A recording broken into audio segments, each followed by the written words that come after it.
Magandang hapon guys. Magandang pag-usapan ngayon guys yung pagpasok ng mga armas ng Amerika sa Pilipinas. Ang totoo niyan, hindi yan para depensahan ng Pilipinas.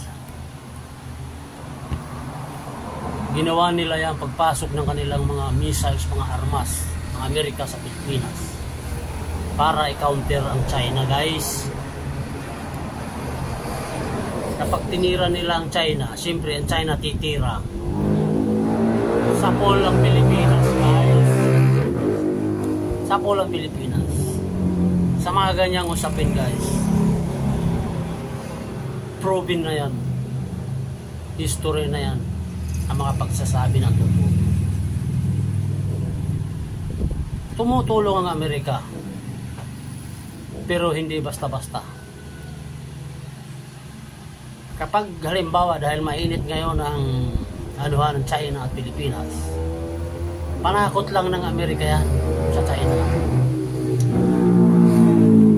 Pero ang China hindi basta-basta matatakot yan dahil marami sila niyan armas na kagaya ng US. Ito lang sasabihin ko sa inyo totoo guys. Kapag nagkataon na ginira tayo ng China, yung sasabihin nila na andyan ang mga gamit ng US na tutulong kaagad, imposible yun guys. Ang Amerika tumutulong talaga, pero proven historically sa mga nangyayari sa mundo, maging sa history ng Pilipinas, bago tumulong ang Amerika sa Pilipinas, durog muna ang Pilipinas guys. Yan ang totoo niyan.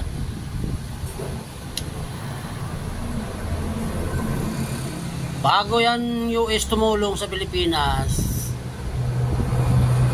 kapag abo na ang National Capital Region, kapag abo na yung Metro Manila, tutulong na ang US guys. Pero yung ang tinamaan ng unang bomba na pinalipad ng China ay Kongreso, yung Congress o kaya yung Senate building nila, ay hindi pa tutulong ang US niyan guys. Hindi pa masasabi yun na gera na. Lagi yung natandaan guys, nung tumulong ang US ng Second World War, malapit nang maabo ang Metro Manila at ang patay ay milyones na. Buong Pilipinas na ang nasakop ng Japan. Marami sa mga Pilipino pumapabor sa Amerika. Kaya nga nung Second World War, mayroon lumabas yung American Dreams. Nangarap, maraming Pilipino nangarap na makarating ng Amerika. Kamukat-mukat noon, nung tumanda, balik din Pilipinas. Yun lang ang aking paalala sa mga maraming pabor sa Amerika, marami ding pabor sa China.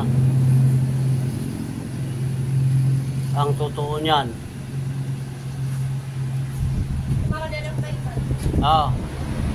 ang Pilipinas nasa gitna,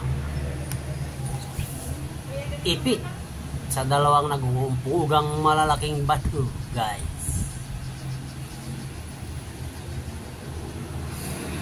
Kaya wag tayo masyadong yung administration niyo masyadong sa Amerika, dikit. Dapat neutral lang. Wag siya masyadong sa Amerika dahil proven na yan historically yung Amerika manggagamit. Pagkatapos na tulungan kanyang guys, pagkatapos ng gera, ang laki ng utang mong babayaran sa mga yan.